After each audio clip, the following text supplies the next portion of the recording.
Welcome everybody to A Day in the Life. And today we're joined by Parker Peevyhouse, an author. And I met Parker through this meetup group we're both in called Geek Girls of Silicon Valley. And I found out that she's actually an author, which is super cool because I love to read. And I'm just super excited to catch up with her today on the show. Welcome, Parker. Thanks for having me. I'm excited to chat today. Yeah. So first things first, did you always want to become an author? Yes, I feel like ever since I was a little kid, I was always writing stories, and I would like make up little plays and force my friends to put them on. And I would like write stories to my sister for her birthday. I'd be like, this is your birthday present. And then in like fifth grade, we had the Young Authors Fair, which is like a science fair, but you write a book. And I wrote a book about a boy who like shrinks and goes on these adventures. And it got like a special gold sticker on it, and I got to do a presentation, and I was like, this is it, this is the life for me. And then when I was like 13, I won the short story competition. Did you ever read the Goosebump books when you were a kid? Yeah. So the author of that series wrote the beginning of a short story, and then you had to finish it and send in your entry. So I finished it and I put a twist ending on it because I loved all his twist endings. And then he chose mine as the winner, and they put it in this magazine. And then I got all these very strange prizes that were like a skull that has like goo that you can squeeze out of it, and like this haunted hamster. But it was really fun seeing my story in the magazine. They like added these illustrations and stuff. So I was like, this is it. This is me. I'm the author now. That's awesome. Yeah. And like getting to see your work illustrated, that sounds like really exciting. It was really cool. It was really fun to see. Yeah, I was totally getting some Joe March vibes from you with like the plays like that you put on the kids. I went to their house once, and in college we did this tour of authors' houses, which after like 3 is very grueling. It was just like, here's another house where someone wrote a book, and you're like, okay. But their house was really cool, that author's house, Lisa Matt Alcott, because her sister had drawn all over the walls. And they put these panels up, like these clear panels over it, so they could preserve it and you could still see it. It was just like so enchanting to feel like this is where these sisters lived and created these stories, and it's incredible. Yeah, because that book was semi-autobiographical, right? So I think so, yeah. yeah, so that's really cool, like be seeing it come to life like that. And I could see how that would be like a more interesting house, because yeah, after a certain period of time, you're like, okay, cool. You're like, it's another empty house, and in this room there was a desk and there was an author, and you're like, well, okay, they're not here now, so it's not that interesting. Yeah. So like, yeah, thinking about your career journey, how have you like become, like you knew you wanted to be an author, but like how did that actually happen? Yeah, in college I challenged myself one year to just write a short story every month and try to get it published, and I got 0 short stories published. But then I was like, well, I'm gonna also the next year writing a novel, and I sort of like wheedled my way into convincing one of my professors to help me head up an independent study class called novel writing, in which I would just write my novel. And we got a lot of feedback from him, and I also was in this writers group in college where we would just give each other feedback. So about a year after college, I got my first book deal, and then just like, kind of kept going from there. So yeah, I'm like skimming over a lot of rejection, obviously. Just like rejection. And then yes, I got published, and then still more rejections, and then more publishing. So yeah, I mean, that's what I've heard about publishing is you have to have a lot of faith and perseverance in your work. Yeah, you do. And that's why I feel like if you want to be an author, you have to be like a little bit narcissistic, because for you to be like, the stuff I'm writing about, everybody should read. It's like, should they though? I don't know. If you're not like on board with that, just the rejections are you just start to get to a place where you're like, why am I doing this? So it's a little bit of magical thinking of like, sure, this story is worth all of this trouble and people reading it. Yeah. Yeah, I can see that you having to like change that mindset to be like, yeah, this is super important. And it sounds really hard to do. It really is, yeah. And I love to, through my website, I do a lot of critiques for people who are trying to get published and like trying to give them insight into how to improve their writing. And sometimes it's like exciting again because they have so much passion and they're so excited to start this journey that it kind of rubs off on me. And I'm like, oh yeah, this is exciting. This is fun. But every once in a while, I kind of think about how much they're going to have to go through before they get published. And I'm like, don't tell them to, just give them the help and then they'll figure it out. And yeah, it's a lot of ups and a lot of downs. Yeah. But I like your narcissistic advice. I think that's really valuable. I mean, it's probably pretty valid for a lot of areas of life too, whatever you're trying to do. You just got to pull in a little narcissism and believe in yourself. Yeah, I read this book recently called The Scout Mindset, where it talked about how if you have too much of this idealistic view of things, it can actually be a little bit harder to reach your goals, that people feel like they have to really paint a rosy picture unless, or else they're not going to be motivated enough. And she was talking about how it's this weird balance of believing in your goal, but then like also understanding all of the obstacles that are in your way. Otherwise, when you hit an obstacle, you're not going to have any resilience. You're going to be like, wait, oh no, I thought this was supposed to be the ideal thing. And I found that also in publishing, like once you get a contract and you see your book on a shelf, and all the idealistic parts are supposed to be coming true, that's when it's actually the worst, because you've been like telling yourself like, yeah, it'll be great, it'll be so cool, like publishing a book is this amazing magical thing, and then you realize like, well, there are no amazing magical things that don't have any downsides. And so you kind of hit this point where you're like, okay, I realized my dream, but like, what does that entail? It's still a lot of hard work and still more rejection or like bad reviews or like, whatever it is. So yeah, it's really hard, like trying to keep in mind why you love to write and why it's so exciting to see your story out there. And then like also keeping in mind, but it's going to be really challenging even after your book hits the shelves. And like, if you can accept both those parts, then hopefully you can have a long, fruitful career. Yeah.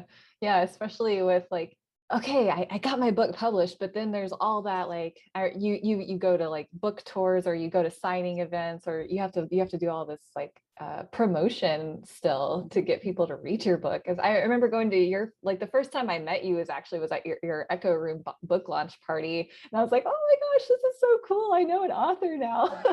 But like that was something you had to do, is like promote yourself, and I bet that's Yeah, and for that book, I had made up my own escape room, and maybe that's what, did you come and do the escape room part of it? I was a little late, so I didn't do Yeah. that, but I remember that being like, I was like, wow, she made an escape room. That's awesome. Yes, I'm like, because promo is just like terrible and hard. And so if you can, if I always try to tell myself, well, like, what would I, if I want, like, had only had to do the promo things that I absolutely wanted to do, what would I do? And I'm like, I want to do an escape room based on my book, which I can't make a whole escape room, fine. But I was like, I can surely make some kind of version that I can set up, a little pop-up version. And so like, that'll still be fun. And then I'm promoting my book, but I'm also doing something that I really enjoy. And all my friends could come and like do the escape room, and like also some strangers will hopefully enjoy it. So yeah, I've talked to a lot of writers who are like, the only way to get through promo, because you're saying the same thing over and over and over again about your book, is to like find a way to do it where you're like, I would do this even if I didn't have a book to promote, like I would go on this podcast that I love, or I would sometimes just like meeting enthusiastic readers is like, well, this is great, like sure, I would do this, obviously. Yeah, that's kind of like the key to getting through some of that, like over and over again, the same promotional stuff.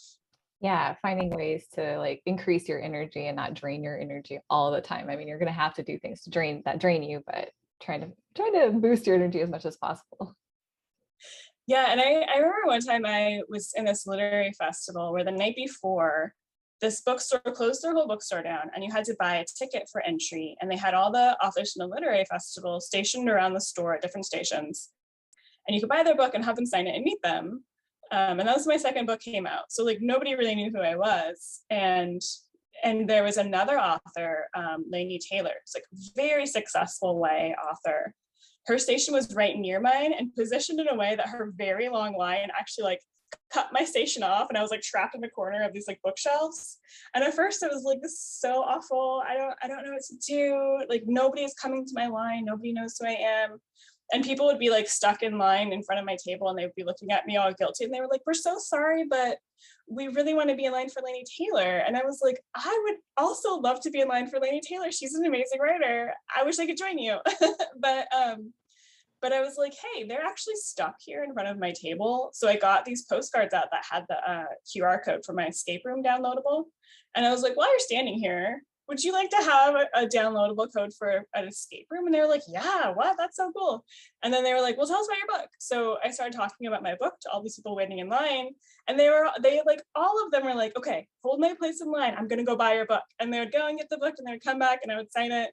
And they would get back in line for Laini Taylor, and then the line would move on. And I'd have a new batch of people just stuck there, and I'd be like, hey, let me tell you about my escape room and my book. So yeah, some of it is just like trying to make the best of whatever situation you're in and like have fun with it.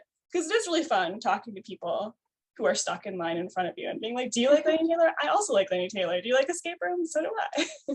Yeah, that's a really creative way too, because I mean they're stuck there in line, and you had this ready-made escape room. Very smart. Yeah. Great idea. Yeah. So you talked about like sending out a lot of letters, or I forgot the term, but like, and getting rejected a lot. So, but like, how did you actually like kind of get your first book deal and really get started in the publishing world? Yeah, there's a process that most people go through to get an agent, where you write a query letter about your book, which is kind of like what you would read on the flap copy of a book, right? It's like this tantalizing description. And then you do a lot of research online about agents and who's looking for science fiction, who's looking for teen lit, sending those emails out, and then most of them saying, no, thank you. And then some of them being like, that sounds great. I would love to read your manuscript. And then what happened with my first agent was I had queried an agent at her agency, and that agent actually said to me, hey, this isn't right for me, but there's another agent at my agency who I know would love this. Would you be willing to send it to her instead? Which was really surprising. And so I was like, sure. And I did. And then she ended up loving it. And she and I talked. It was so funny at that point. I had just been married. Neither my husband nor I had a full-time job.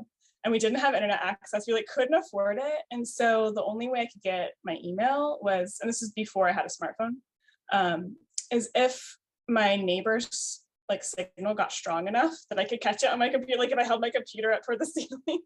And so like I just saw this preview from her when she was like, you know, I read your manuscript and I would really like to. And I was like, really like to what? But I couldn't open the email because the signal wasn't strong enough. So I like got on my bike, I like pedaled to the library and like signed on, and then finally opened the email. And she was like, I would like to talk to you on the phone about, you know, representation. And it was so exciting. So that's how I started working with my first agent. But she left the business pretty soon after that and passed me on to like another agent at her agency. She and I like kind of talked and started to work together and realized we had not the same taste in common and we're not a good fit. So I ended up signing with another agent. She had read some short stories that I put on my website and reached out to me and was like, are you looking for representation? And I was like, I actually am. And we talked for a while, and then I signed up with her, and she helped me get my book deal for Where Futures End, which is also a long process. Like, it's funny because it takes so long to try to get an agent and find someone who's a good fit, but then you have to go through the other process of finding a publisher who will actually then publish your novel, which you usually cannot do without an agent unless you're going to go with like a small press. So like really long, complicated like process, lots of email rejections, but yeah, finally kind of found someone I gelled with, and then found my editor for Where Futures End at Penguin was just like amazing to work with. So it really was worth it in the end, but it took a long time and it was really hard. Yeah. Do you work with the same agent now? I do, yeah. So she also then sold these two books, The Echo Room and Strange Exit, as like one book deal. Mm. So Strange Exit just came out in 2020, and then I'm just finishing up something else that I've been working on. Yeah. So what does that mean? Like as there are two book deals. So did you already have the concepts for both of them? Or what does that look like? No, I had written The Echo Room and I showed it to my agent at Penguin, or my editor at Penguin. And she like wasn't really into the time loop element. It has time loops. And she was like, I don't really get how sometimes the situation is one way and some situation is the other way. And I was like, well, they're looping in time. So like, it just depends on if she's like, yeah, that's not really my thing. And I was like, okay. So then my agent had to look for a new publisher, and we found Tor Teen was really excited about the Echo Room, and they were like, hey, we want to publish this, but then we also hope to publish a follow-up from you. I don't have any ideas for a follow-up yet, but like, hopefully you'll come up with something that's really cool. So we worked in the Echo Room, and then when it was ready for publication, they were like, well, what are you going to write next? Like, let's figure out what your next project will be. So I talked to my editor on the phone about my idea for Strange Exit, and she loved it, luckily, because they can always say like, yeah, that's not really for us, but you still are under contract, so can you write something else? But luckily that worked out okay. And then I wrote Strange Exit, and it all worked out because it actually gelled with them still. So yeah, that's good. That would be, I think, a little overwhelming if you had to completely change what they like, if they didn't want what you had come up with. Yeah, I've had friends who've been through that, where they're like, well, it was time for my second book and in my 2-book deal, and they said, we don't like that one.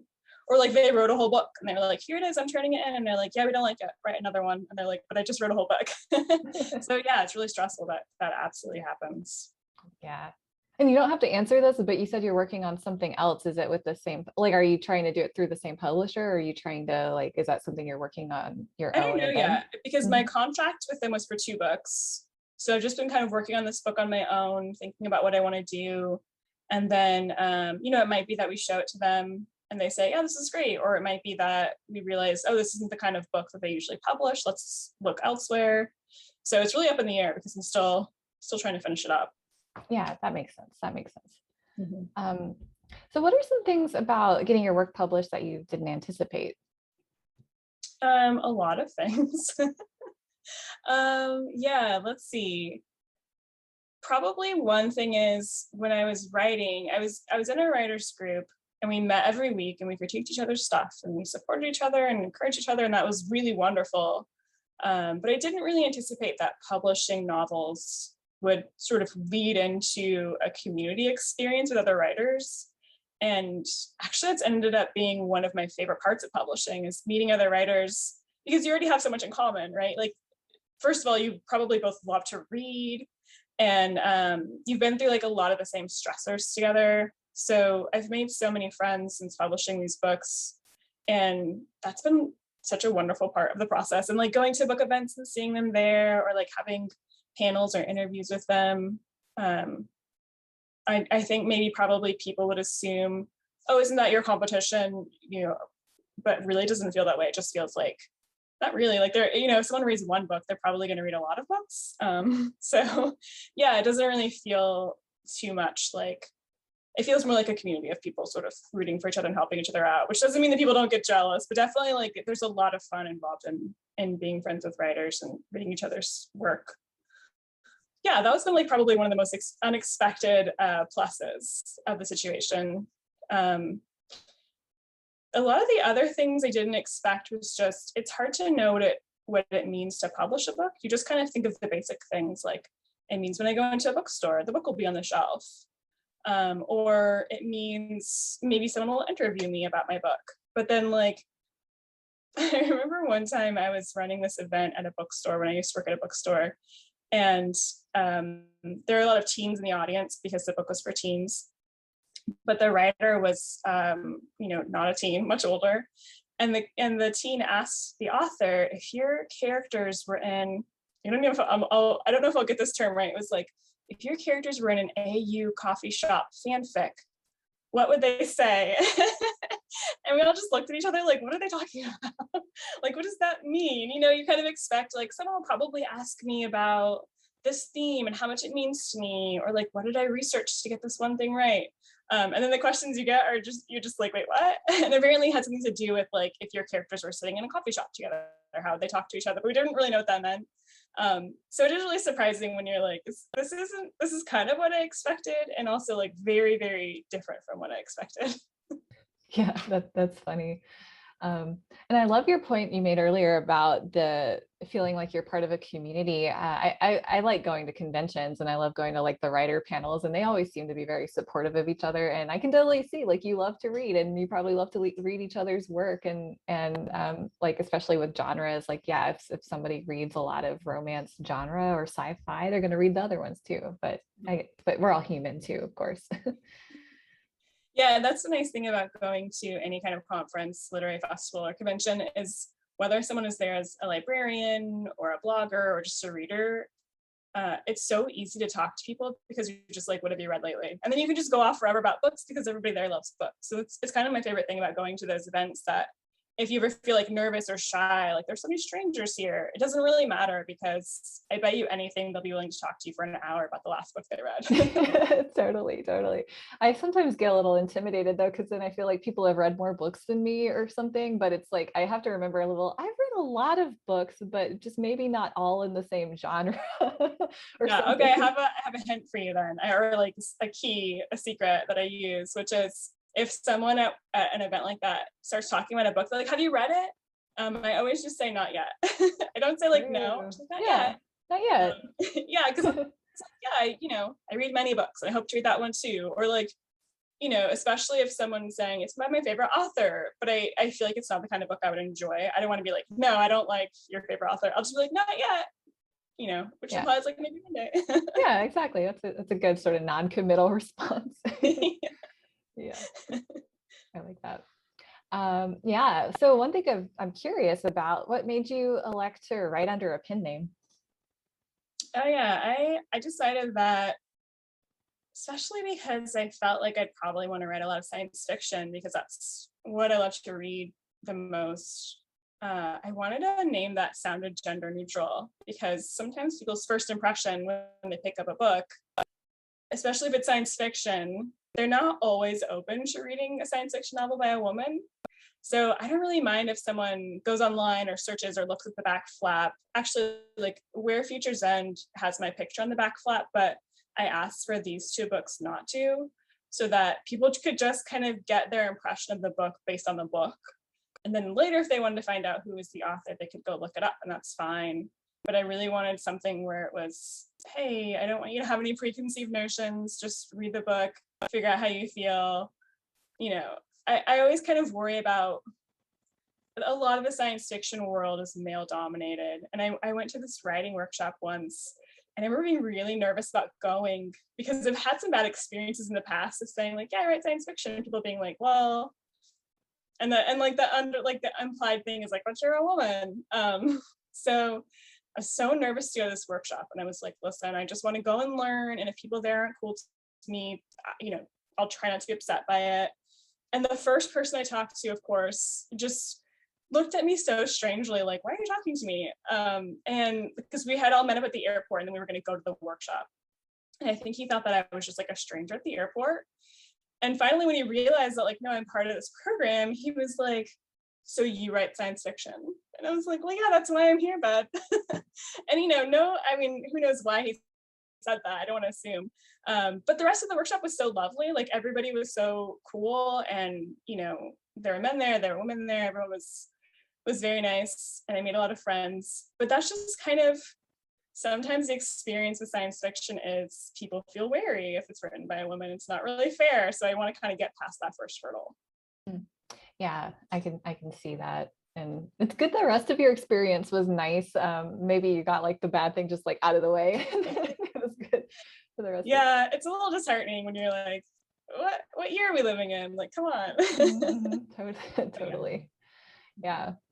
Yeah. So, and I was also thinking like the Parker Peevyhouse has a really nice alliteration too. Yeah.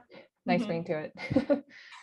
Yeah, hopefully it's memorable. I definitely have had people say they didn't know what book I'd written or anything about me, but they're like, I've definitely heard your name before. And I'm like, cool. Well, that's all right. Yeah, get some name recognition there. Yeah. Yeah. So what strategies do you employ to make time for writing? I have kind of a set outline for my day, which is usually I write in the morning until early afternoon on a weekday. And then after that, like in the afternoon evening period, I actually tutor high schoolers in English, which I really love. I really, really enjoy it. And it's kind of nice because it pulls me out of my head after like a long day of writing and thinking about things and being in my own head. It's nice to kind of go out and talk to people. And I really also just like seeing the growth of helping someone get better at writing. And then the evening, I'm hanging out with my family, or I'm working on creating classes to teach through my website. And weekends, it's like a big mix. Who knows? I usually can't write on weekends, like there's too much chaos going on, but I'm usually tutoring and making up stuff for my website and hanging with the family and hanging with friends. Yeah, so it feels kind of lucky. If you only work part-time, having that morning shift to write is really wonderful. I know a lot of writers who work full-time and can only write on their lunch break or in the evenings or whatever. And most writers I know work either full-time or part-time. So it can be kind of hard to get that in there, but I feel like the key is really having a schedule. I talked to somebody recently who said, but why would you have a schedule when you write? Shouldn't you just write when you're inspired? So that's when your best work comes out. And I was like, that sounds great. And I would probably finish a book in maybe 10 years, Yeah. it just wouldn't happen. And the thing is, you kind of train your brain to get into inspiration. So if you are sitting down at your desk certain days at certain times, your brain really gets into this mode where it's like expected to put out ideas. And I know that whenever I have a day, like Sundays, I never write. And those are the days when I get the most ideas, because my brain is almost like, but I'm supposed to write just like almost every day. And so here I have all these ideas ready for you. And it's like this great refresher to have that day off. But I feel like that's kind of the key is even if you can't write very often, if you can kind of schedule your writing time, it puts something in your brain that's like, okay, that's when you have to come up with your ideas and you have to work. Yeah, that's a really great point. And then, yeah, having that time off to just refresh and get started again. Yeah, I can see that, like having that time to just dedicated to it. But it sounds like a great schedule. And I love that you tutor high schoolers because you write a lot of YA. And so then I bet like working with them helps kind of keep you like in their mindset as well.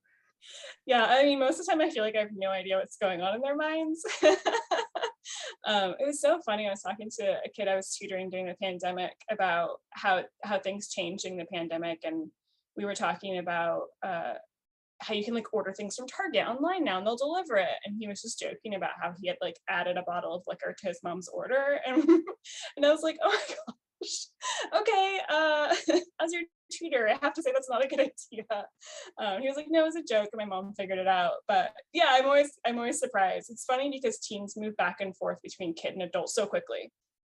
Just like 1 minute they're thinking this very like immature, childlike way, and then like the very next moment they can just astound you with this very insightful thoughts they have.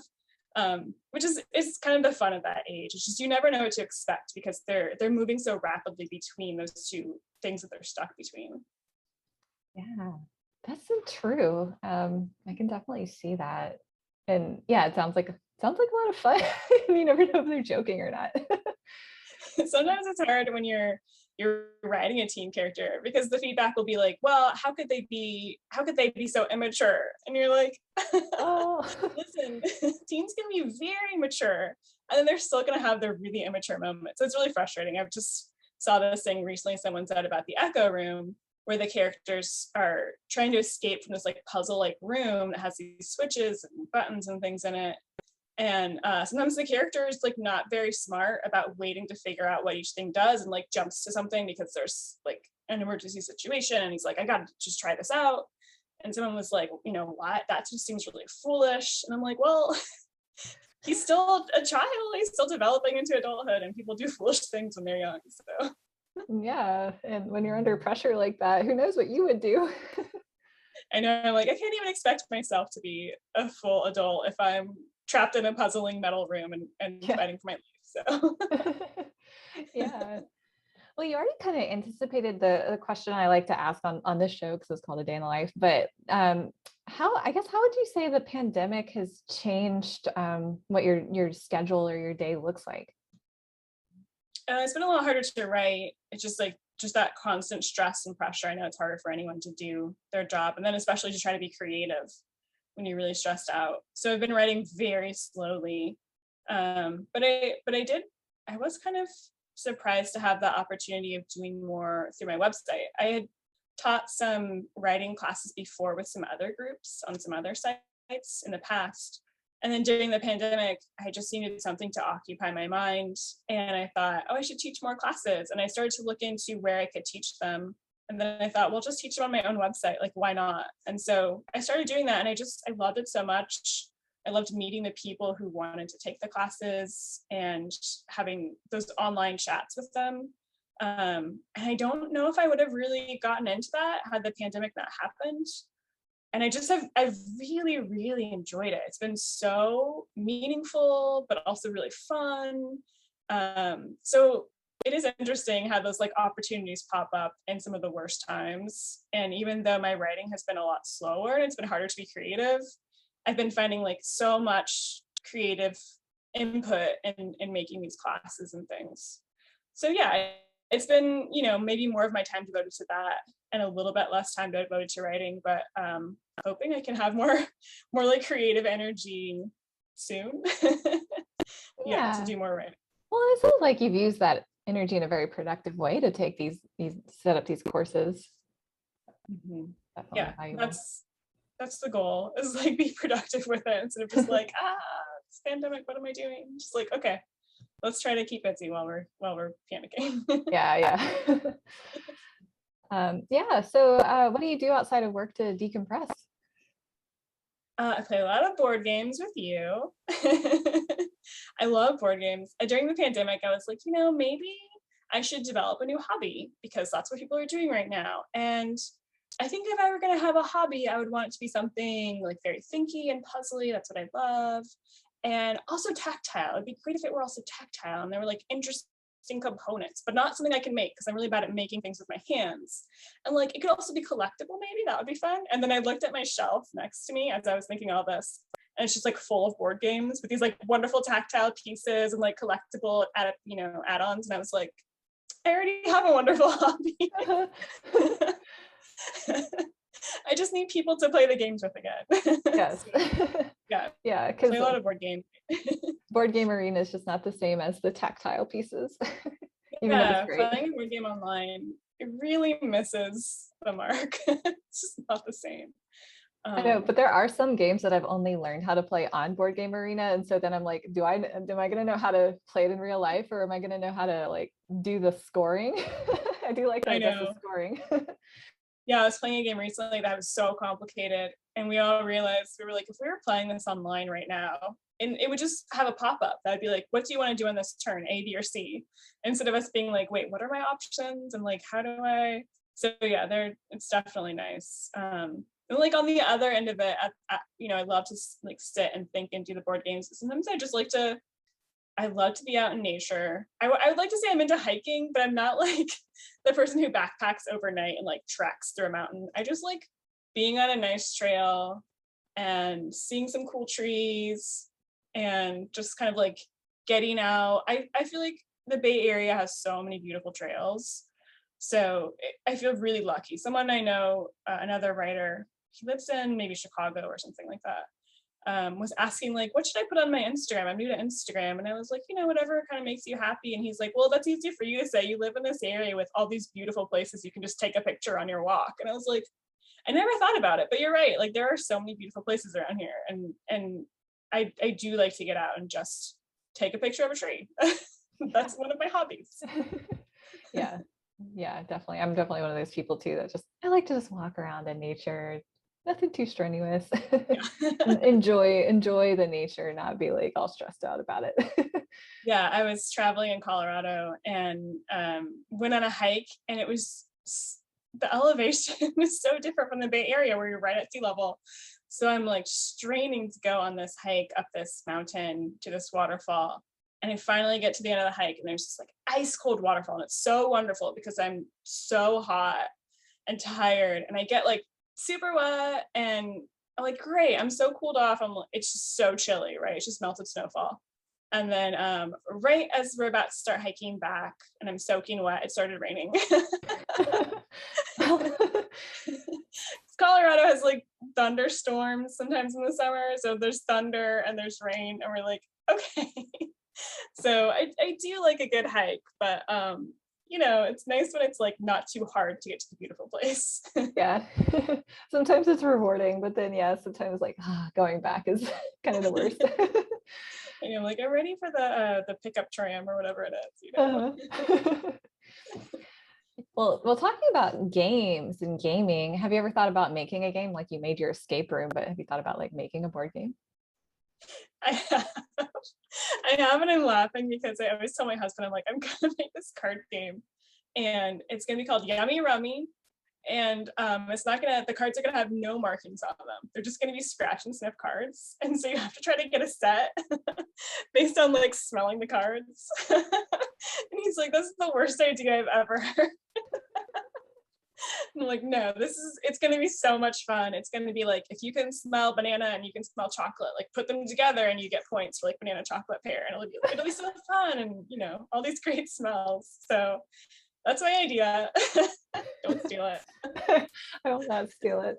That's funny. Like I'm just thinking like, okay, what about when the smell like goes away? But I guess you buy a new one. That's a good monetization opportunity. Yeah, every week you need to get a new pack of the, you know, the coating so that you can smell it again. Yeah. Yeah, ways to make money. I would love to make up a really nice, like complex board game.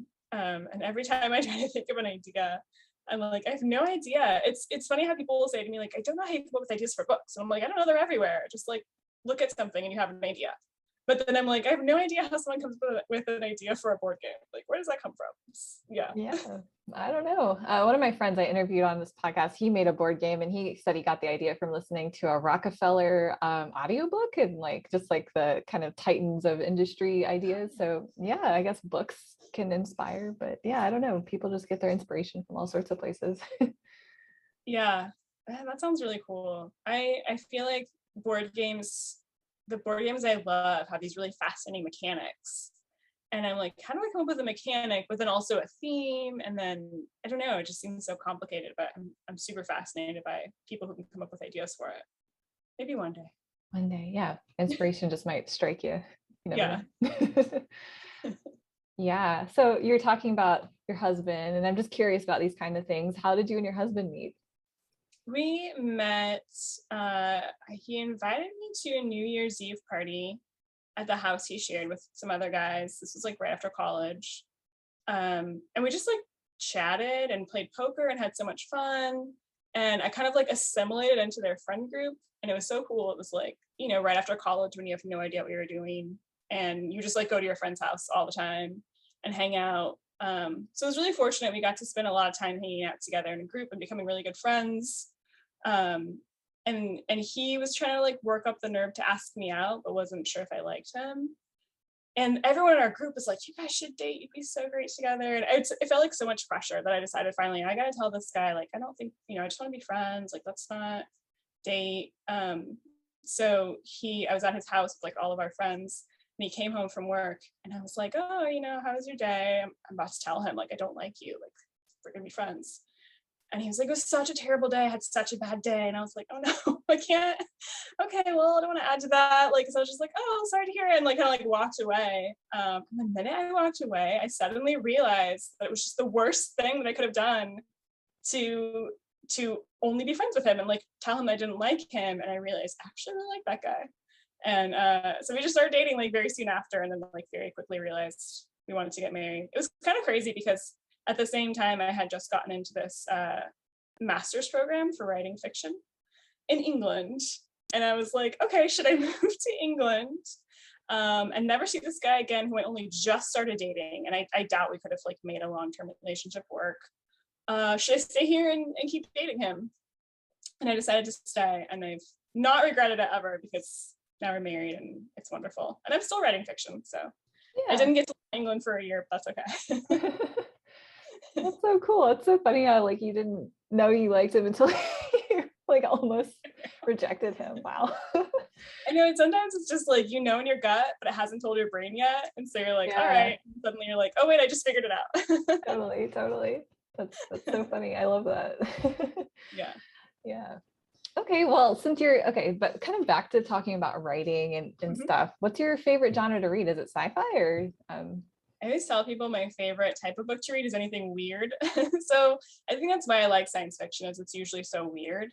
But anytime my friends read something and they tell me if I have the reaction, this is so weird, I don't get it, they recommend it to me immediately, and I always end up loving it.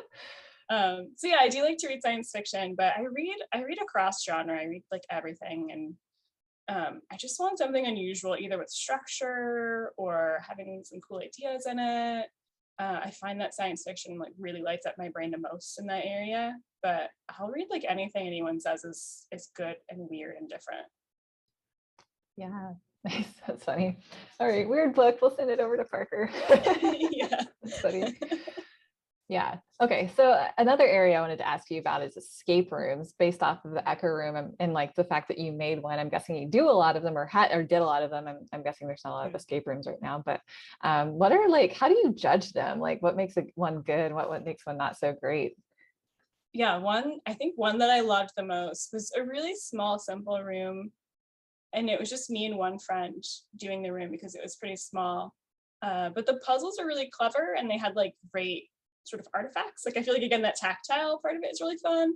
And then the ending of it was so charming because you could only solve the puzzle by standing on opposite sides of the room, but then reaching across and holding hands. And it was like this message of like, friends together solve the puzzles. So I feel like if the theme comes together with really clever puzzles and like charming artifacts, then that's A plus. The best ones are at the Palace of Fine Arts. They have 3 different escape rooms. They're very intricate. And the themes, you would not think that these things are good themes. The one I did there, the theme was Theodore Roosevelt, which like every young child dreams of going into a Theodore Roosevelt escape room, right? Like that's just like, wow. But it was so cool. It was like these puzzles based on his life and his career, and you had to do Morse code, had to learn Morse code on the fly and like telegram it to somebody, telegram, I don't know. And then I don't know, it was just like really interesting how they made his life into a series of puzzles. But the room itself, like just all of the objects and all the decoration and all the set design was just like A plus. I've heard the ones in LA are really good because of that you get like really good set designers. So I think that's really key because you want to feel like immersed, right? Yeah.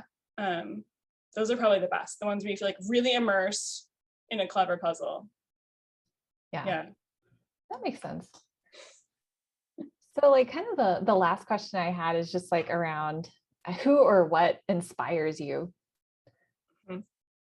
I'm really inspired by writers, not surprisingly. I feel like when I read a book in which somebody either has just a fascinating idea, I really hone in on wonder. If I'm reading a book and I get a sense of wonder about something, I find it really inspiring. It makes me think a lot about not just what they're talking about, but other things that make me feel wonder.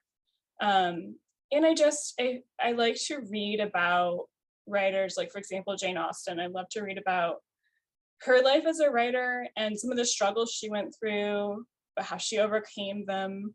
Early on, she had gotten to this publishing arrangement, but they weren't really being fair about it. She wasn't getting paid right, and they weren't putting it out where they were supposed to put it out. And she had to kind of like break that contract and try again. I find that really inspiring because I know how hard it is to go through those things. So yeah, that's what I'm really inspired by, just the writers who can go through that process and keep persisting, and then just those amazing ideas that make you feel wonder about something in life. I love that. Yeah. I can relate to that for sure. Like books that really make you feel something, or yeah, I love how you put that sense of wonder. Mm-hmm. Well, yeah, that's all I had today. We're probably a little over the ideal time, but thank you so much for joining, Parker. And if people want to find out more about your books or take one of your writing classes, where can they find you? My website is parkerpeevyhouse.com, and my books are science fiction puzzle thrillers. Like these 2 are a lot about escaping, and there's some puzzly elements. And then this book is more about encounters with an alternate universe. So you can find those at your local bookstore or on your favorite book selling website. Very cool. Well, thanks so much for joining. It was really great chatting, and I'm inspired to write more, I think. Awesome. Yeah, thanks for having me. Thanks for watching. Be sure to like and subscribe so you don't miss a single show. Interested in being on the show? Know someone that might be a good fit? Use the nomination form in the description.